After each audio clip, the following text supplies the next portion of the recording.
culture n'est universelle, ce qu'on appelle donc universalisme n'existe pas en réalité.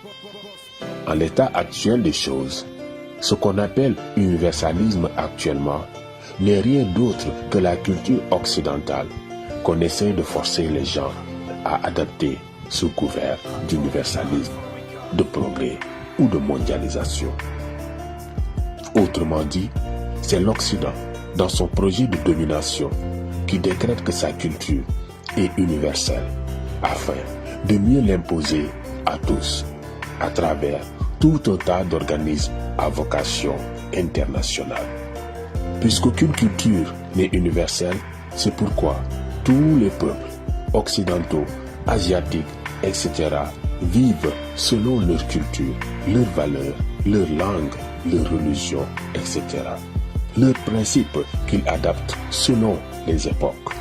Le retour aux valeurs ancestrales signifie puiser dans nos cultures ancestrales, dans notre histoire et dans le vécu des ancêtres, des idées et des solutions, les adapter dans le temps présent pour bâtir l'Afrique de demain sur les bases kamites et non des bases importées d'ailleurs, qui ont produit les résultats que tout le monde sait.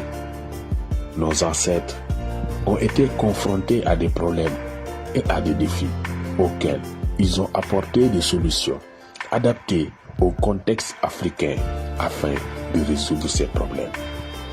C'est ce qui leur a permis de pouvoir bâtir une grande civilisation qu'ils ont eue dans le passé.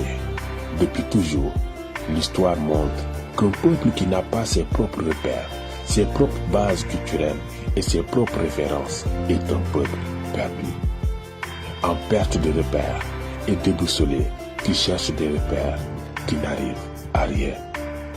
Et un peuple perdu ne peut en aucun cas avoir des avancées, les évolutions qu'il souhaite.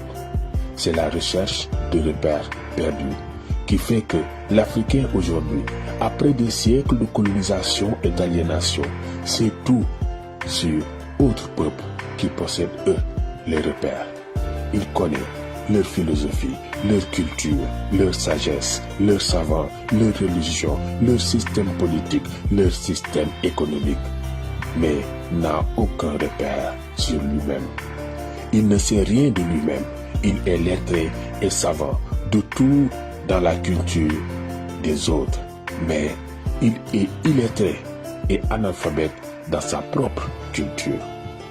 Il ne connaît ni ses sages, ni ses savants, ni sa philosophie, ni sa spiritualité ou sa religion, parfois sa langue, etc.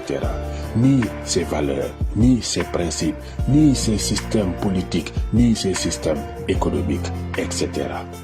Quand nous ignorons tout de nous-mêmes et que nous ne connaissons pas nos propres valeurs, nous devenons mentalement esclaves des autres, de leur système, de leur modèle et de leurs valeurs, même quand ces valeurs ne sont pas adaptées à nous. Texte de Sobel John.